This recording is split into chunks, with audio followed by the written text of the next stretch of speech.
আসসালামু আলাইকুম। তো ঠিক আছে চলেন আজকে ক্লাস শুরু করা যাক। আমরা তো বেস লাইন এবং ফার্স্ট লাইনটা দেখাইছি। এটা কি সবার মোটামুটি তো আয়ত্ত চলে আসছে, তাই না? আমরা এই ৩য় লাইনটা আজকে মানে দেখব সরি 2nd লাইনটা আরকি।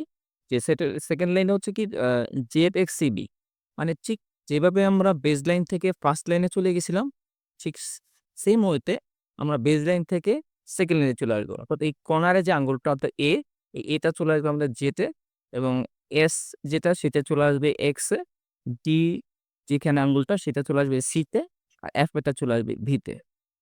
ঠিক একইভাবে আমরা এখানে ZXCV, ZXCV স্পেস দিব। এরপর এই কর্নার থেকে অর্থাৎ ডান হাতে এই মানে আমরা ফুল স্টপ, কমা, হ্যাঁ? তারপর এন এই ভিটা আপনার ডান হাত এবং বাম হাত যেটাতে আপনার কমফোর্ট ফিল মনে হয় যে আমি ডান হাত দিলেই সুবিধা হয়, তাহলে আপনি ডান হাত দিয়ে দিবেন। আর যদি মনে হয় যে না বাম হাতে দিলে আমার কমফোর্ট ফিল হয় তাহলে আপনি বাম হাত দিয়ে দিবেন। ভিটা হচ্ছে একটাও এখানে ক্যারেক্টার তো যে আঙ্গুল দিয়ে আপনার সুবিধা হয় ডান হাতেরটা অথবা বাম হাতেরটা সেটা দিয়ে আপনি করবেন। তাহলে আমরা বাম হাতটা করব হচ্ছে জেড, এক্স, সি, ভি আর ডান হাতে ফুল স্টপ, কমা, এম, এন, ডি। প্রত্যেকবার এই করবেন আর স্পেস দিবেন। করবেন আর স্পেস দিবেন। দেওয়ার পরে যখন আপনার এই ডান হাত, বাম হাত ক্লিয়ার হয়ে যাবে, মনে হবে যে না আমি তো এখন আমার পারি।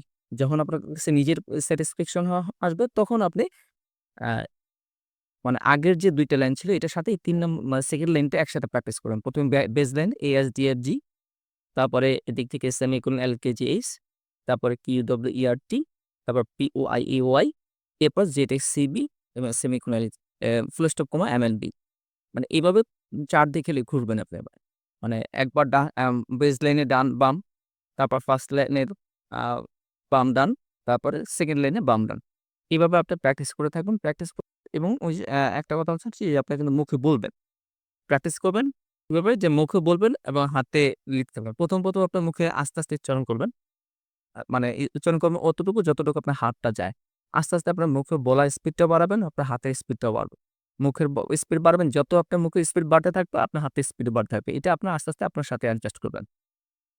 তাহলে দেখবেন যে আপনার আস্তে, আস্তে একটা স্পিড বেড়ে যাবে। এভাবে করতে, করতে আপনার কতটুকু পর্যন্ত আপনি করবেন, যতক্ষণ পর্যন্ত দেখবেন যে আপনি হয়তোবা মানে কিবোর্ডের দিকে না তাকায়া, যে ১ম তো আপনার কিবোর্ড দিকে তাকায়া করতে হবে। যে তারপরে প্র্যাকটিস করবেন যে আপনি কিবোর্ড দিকে যাতে আপনার না দেখেই আপনার মনিটরের দিকে অথবা আ পাশের দিকে তাকায় আপনি যাতে স্পিড মানে টাইপিংটা করতে পারেন এইভাবে। ৪ দিকে ঘুরাবেন অর্থাৎ A থেকে Z পর্যন্ত সব দিকে আপনার আঙ্গুলটা চলে যাবে। এইভাবে আজকে মানে প্র্যাকটিসটা করবেন।